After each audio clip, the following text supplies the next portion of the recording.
तथा ब्रह्मा जी ने कमंडलू भेंट किया। सूर्य ने देवी के समस्त कोपों में अपनी किरणों का तेज भर दिया। काल ने उन्हें चमकती हुई ढाल और तलवार दी।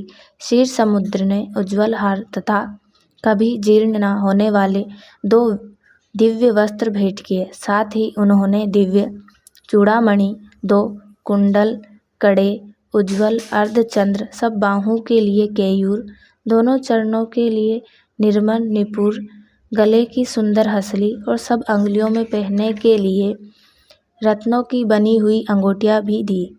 विश्वकर्मा ने उन्हें अत्यंत निर्मल फरसा भेंट किया। साथ ही उन्होंने अनेक प्रकार के अस्त्र और अभेद्य कवच भी दिए। इनके सिवा मस्तक और वक्षस्थल पर धारण करने के लिए कभी ना कुमलाने वाली कमलों की माला दी। जलाधि ने उन्हें सुंदर कमल का फूल भेंट किया। हिमालय ने सवारी के लिए सिंह तथा भांति भांति के रत्न समर्पित किए। धनाध्यक्ष कुबेर ने मधु से भरा पान पात्र तथा संपूर्ण नागों के राजा शेष ने, जो इस पृथ्वी को धारण करते हैं, उन्हें बहुमूल्य मणियों से विभूषित नागहार भेंट दिया।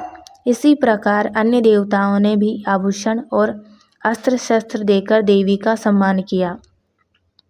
तत्पश्चात उन्होंने बारंबार अट्टहास पूर्वक उच्च स्वर से गर्जना की। उनके भयंकर नाद से संपूर्ण आकाश गूंज उठा। देवी का यह अत्यंत उच्च स्वर से किया हुआ सिंहनाद कहीं समा ना सका। आकाश उसके सामने लघु प्रतीत होने लगा। उससे बड़े जोर की प्रतिध्वनि हुई, जिससे संपूर्ण विश्व में हलचल मच गई और समस्त पर्वत समुद्र कांप उठे। पृथ्वी डोलने लगी और समस्त पर्वत हिलने लगे। उस समय देवताओं ने अत्यंत प्रसन्नता के साथ सिंहवाहिनी भवानी से कहा, देवी तुम्हारी जय हो। साथ ही महर्षियों ने भक्ति भाव से विनम्र होकर उनका स्तवन किया।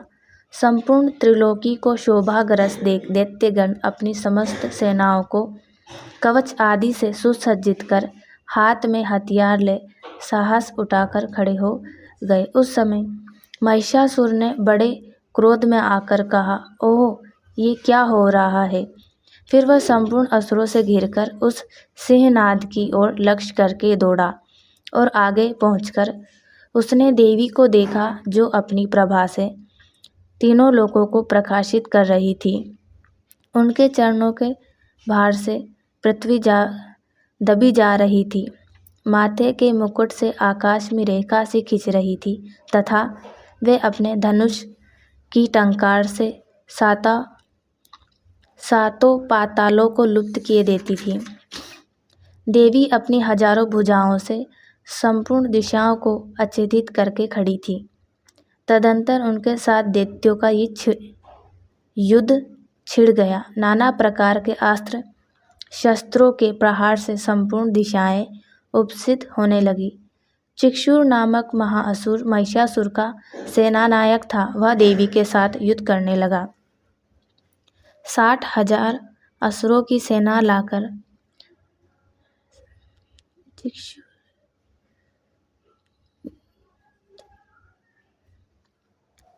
चिक्षुर नामक महाअसुर था।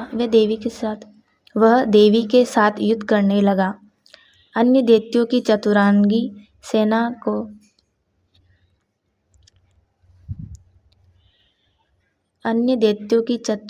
सेना साथ लेकर जमा भी लड़ने लगा। 60,000 रथियों के साथ उदग्र नामक महादैत्य लोहा लिया 1 करोड़ रथी सैनिकों को साथ लेकर महान युद्ध 1 करोड़ रथियों को साथ लेकर महाहनु नामक दैत्य युद्ध करने लगा, जिसके रोए तलवार के समान तीखे थे। वह असिलोम नामक दैत्य 5 करोड़ रथी सैनिकों सहित युद्ध में आ डटा। 60 लाख रथियों से घिरा हुआ वक्षकाल नामक दैत्य भी उस युद्ध भूमि में लड़ने लगा। परिवारित नामक राक्षस हाथी सवार और घोड़सवारों के अनेक दलों तथा 1 करोड़ रथियों की सेना लेकर युद्ध करने लगा। बिडाल नामक दैत्य 5 अरब रथियों से घिरकर लोहा लेने लगा। लोहा लेने लगा। इसके अतिरिक्त और भी हजारों महादैत्य रथ, हाथी और घोड़ों की सेना साथ लेकर वहां देवी से युद्ध करने लगे। स्वयं महिषासुर उस रणभूमि में कोटि कोटि सहस्त्र रथ, हाथी और घोड़ों की सेना से घिरा हुआ खड़ा था। वे दैत्य देवी के साथ तोमर, भिंदपाल, शक्ति, मूसल, खड़ग, पारशु और पट्टिश आदि अस्त्र शस्त्रों का प्रहार करते हुए युद्ध कर रहे थे। कुछ दैत्यों ने उन पर शक्ति का प्रहार किया, कुछ लोगों ने पाश फेंके तथा कुछ दूसरे दैत्यों ने खड़ग प्रहार करके देवी को मार डालने का उद्योग किया। देवी ने भी क्रोध में भरकर खेल खेल में ही अपने अस्त्र शस्त्रों की वर्षा करके दैत्यों के वे समस्त अस्त्र शस्त्र काट डाले। उनके मुख पर परिश्रम या थकावट का रंच मात्र भी चिन्ह नहीं था और ऋषि उनकी स्तुति करते थे।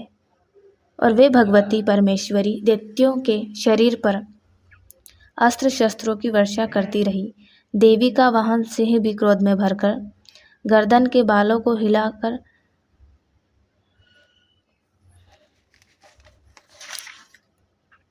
देवता और ऋषि उनकी स्तुति करते थे और वे भगवती परमेश्वरी दैत्यों के शरीर पर अस्त्र शस्त्रों की वर्षा करती रही।